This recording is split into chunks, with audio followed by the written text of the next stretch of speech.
Papa Francisco anunció, lo que según algunos puede ser la designación más relevante de su pontificado. En forma imprevista, la oficina de prensa emitió un comunicado anunciando que el actual prefecto del dicasterio para la doctrina de la fe, el jesuita español Luis Francisco Ladaria, dejará su cargo en septiembre y en su lugar asumirá el actual arzobispo de La Plata, el argentino Víctor Manuel Fernández.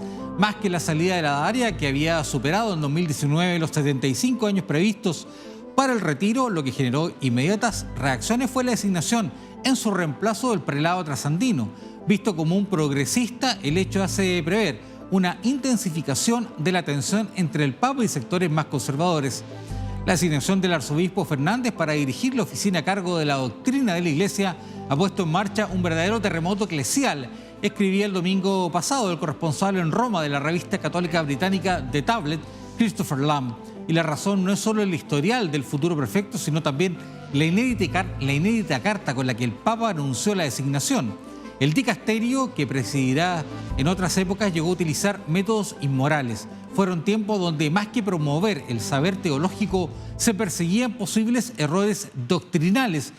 Lo que espero de vos es sin duda algo muy diferente, escribió el pontífice, agregando que la labor del nuevo prefecto será custodiar las enseñanzas que brotan de la fe, sin crear enemigos que señalan y condenan. Lo anterior sugiere un giro en la ex congregación y actual dicasterio para la doctrina de la fe y lo pone en plena sintonía con los planteamientos del propio Francisco en varios temas valóricos, como las bendiciones de parejas homosexuales. El propio prelado se abrió a esa posibilidad en su primera entrevista tras ser designado. Fernández ha sido desde el inicio del pontificado el principal asesor teológico de Bergoglio, y como recordó el vaticanista Gerard O'Connell en la revista jesuita América, lo ha apoyado en la elaboración de sus textos. Por eso se espera que sea clave en el próximo sínodo. Paralelamente, el Papa Francisco anunció por sorpresa este domingo la celebración el 30 de septiembre del que será su noveno consistorio para crear 21 nuevos cardenales llegados de países como España, Argentina, Colombia y Venezuela y apuntalar su sucesión en un futuro cónclave. El nuevo consistorio, la ceremonia en que el pontífice otorga las nuevas púrpuras, era un rumor a voces porque en los próximos 2 años una veintena de cardenales superarán los 80 años y perderán así el derecho a voto en un cónclave como dicta el derecho canónico. Ante esta situación, Francisco, asomado de la ventana del Palacio Apostólico, tras el rezo del Ángelus, anunció por sorpresa la cita y explicó que los nuevos nombramientos expresan la universalidad de la Iglesia por repartirse por todo el planeta y en variados ámbitos. De los nuevos purpurados, 18 son papables y participarían actualmente en un cónclave por tener menos de 80 años, mientras que otros 3 exceden esa edad, pero el Papa ha querido así destacar su servicio a la Iglesia. Los nuevos príncipes de la Iglesia son miembros de la Curia Romana, arzobispos, monseñores y nuncios, los diplomáticos vaticanos y proceden de los 5 continentes, aunque casi un tercio de los designados proceden de España o Latinoamérica. De Argentina, patria de Bergoglio, llegará el nuevo prefecto, justamente como lo decíamos, para la doctrina de la fe, Víctor Manuel Fernández, Tucho, conocido como por sus amigos, amigo personal de Francisco y llamado a ejercer un rol clave, como decíamos, en el Vaticano como guardián de la fe, y el arzobispo de Córdoba, Monseñor Ángel Sixto Rossi. Además recibirá la púrpura el arzobispo de Bogotá, el colombiano Luis Rueda Aparicio. Justamente para conversar sobre este tema, tomamos hasta ahora contacto con Adrián Vitali, ex sacerdote y también escritor sobre temas vinculados a la Iglesia, a quien le damos la bienvenida y le agradecemos este diálogo con DNews. ¿Cómo está usted? Muy buenos días. Muy buenos días, ¿cómo están ustedes? Bueno, Adrián, le hicimos un resumen ahí más o menos de lo que ha ocurrido en las últimas semanas con el Papa y estos nombramientos bastante significativos. Y quiero partir justamente a consultarle por el nombramiento en el dicasterio de la doctrina de la fe del arzobispo de La Plata. ¿Qué significa para usted ese nombramiento? Bueno, primero me parece que Francisco está armando la sucesión. Fíjate que lo que vos nombrabas o leías recién, de la cantidad de cardenales que va a instituir, la mayoría no son europeos, ¿no? Son de fuera de Europa, de América, de África, y los pocos europeos son todos nuncios, es decir, que están fuera de Europa, ¿no? En lugares como Latinoamérica o como África, como Sudáfrica, como Sudán.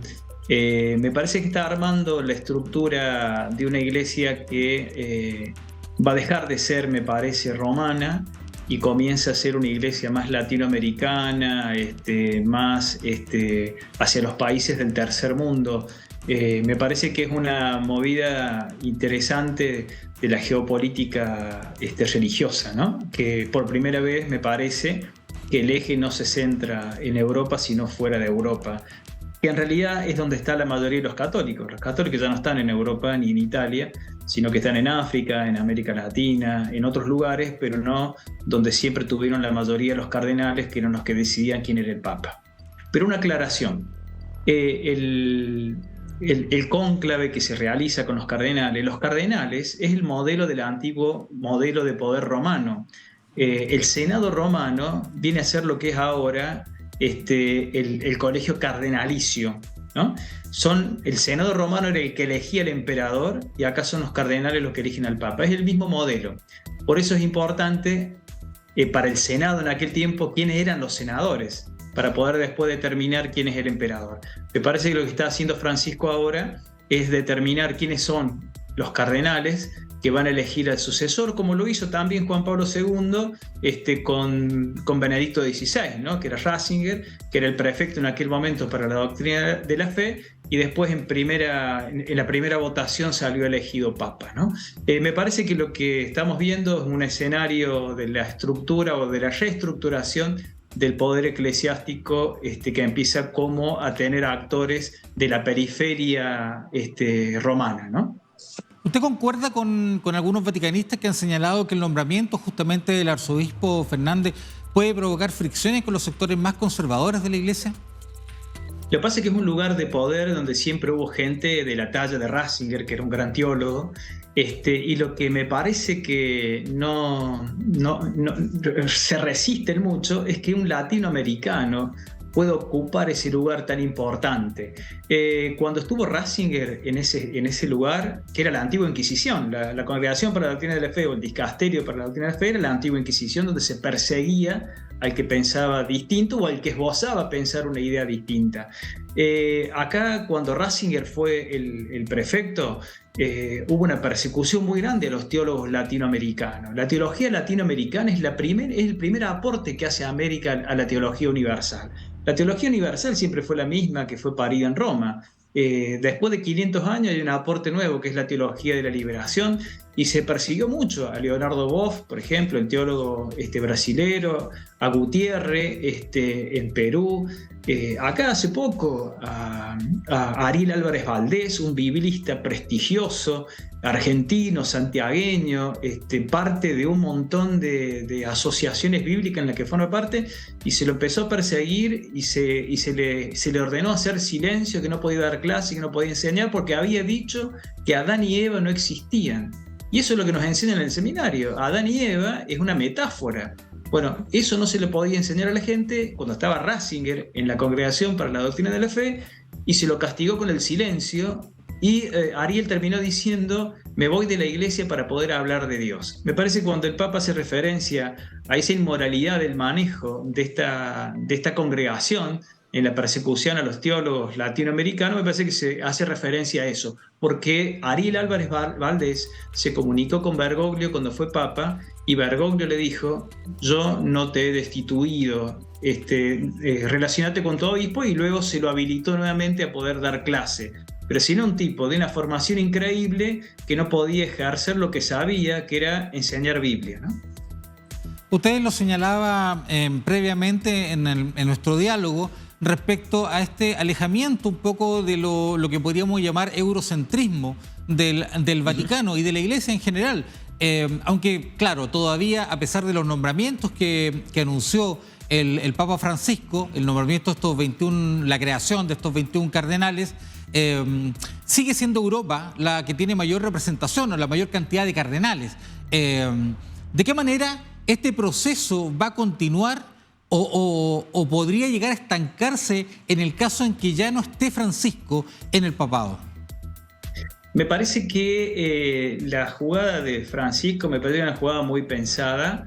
de que la mayoría de los europeos que ha nombrado, como te decía al comienzo, son embajadores, están fuera de Roma, están fuera de Europa, y me parece que son personas relacionadas al esquema de construcción, de ejercicio de autoridad y de poder que él tiene.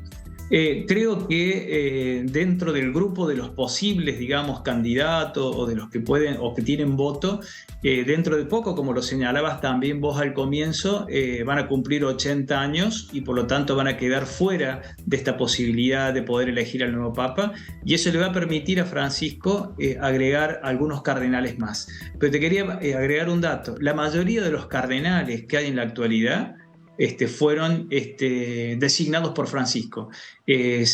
Me parece que había un 62% y con los nuevos debe andar cerca del 70%. O sea que son todos cardenales que responden o responderían, bueno, a esta línea, digamos, más pastoralista y menos canónica y teológica que proponía el modelo romano, ¿no? Por eso me parece que estamos frente a un escenario de una iglesia que seguramente va a producir crisis, que seguramente sonarán algún cisma, como ya ha pasado no hace mucho con Lefebvre, que después Benedicto lo incorpora nuevamente. Pero la iglesia alemana es una iglesia que, donde vino la reforma luterana, creo que en cualquier momento se va a producir un nuevo cisma porque están resistiéndose a un montón de cambios que no suceden. Esta señal de que el prefecto sea Fernández, la mano derecha de Francisco, puede ser una herramienta de diálogo con la iglesia alemana, que ya más de 129 obispos están haciendo casamientos a matrimonios gay, están con una iglesia mucho más futurista y no anclada a la tradición romana, ¿no? Fernández podría llegar a tener la importancia que tuvo, usted lo señalaba, o hacía la comparación con lo que fue con Joseph Ratzinger, posteriormente Benedicto XVI, en el papado de Juan Pablo II, la importancia que tuvo dentro del papado de Juan Pablo II. ¿Fernández podría tener esa influencia o esa importancia dentro del papado Francisco? Me parece que es un área increíblemente importante. Naturalmente la va a tener. Algunos dicen que es uno de los teólogos de consulta de Francisco y que varios de sus encíclicas, bueno, han sido también escritas o revisadas o ha hecho aportes él. Creo que por lo que dice Francisco, como que me parece que va a generar desde esa área un área más dialógica y no tanto de control y de sentencia, ¿no? Como era la antigua Inquisición, que es la que terminó ejerciendo también Ratzinger, ¿no? No se mandaba a la hoguera, pero se te prohibía, como le pasó a Ariel Álvarez Valdés, poder dar clase, poder hablar, poder predicar, y te mandaban al silencio absoluto. Me parece que por lo que venimos escuchando va a tener otra dinámica esta área estratégica de la relación del Papa con la comunidad y con el mundo también, ¿no? Una iglesia que tiene que también empezar a ayornarse a los nuevos tiempos, porque si no se va a transformar en una pequeña secta europea atomizada en una tradición que ya no le da respuesta a nadie y que cada vez hay menos gente en sus iglesias, ¿no? Si uno va a las iglesias los domingos, se encuentra con gente mayor que creo que va por no ir al infierno, por temor a ir al infierno más que por ir al cielo, ¿no? Pero no tenés jóvenes en las instituciones. Entonces me parece que hay toda una renovación de una iglesia más pastoralista que salga hacia el mundo y que no se encierre del mundo o que no le escape al mundo, ¿no? Así es, Adrián. Bueno, un poco parafraseando lo que decía Juan 23, abrir las ventanas para que circule el aire dentro de la iglesia y también buscar una renovación adaptándose a los nuevos tiempos. Le agradezco, Adrián, esta conversación con DNews para conocer un poco más de lo que está pasando justamente en el Vaticano, en el gobierno de la iglesia a través de Francisco. Así que muchas gracias por este diálogo. Bueno, gracias a ustedes. Y el Vaticano, como cualquier otro estado, es un estado de poder, ¿no? Por lo tanto, la reestructuración de estos nuevos ministros es una reestructuración de poder. Muchas gracias, Adrián, que esté muy bien. Adiós. Que tenga muy buen día. Gracias.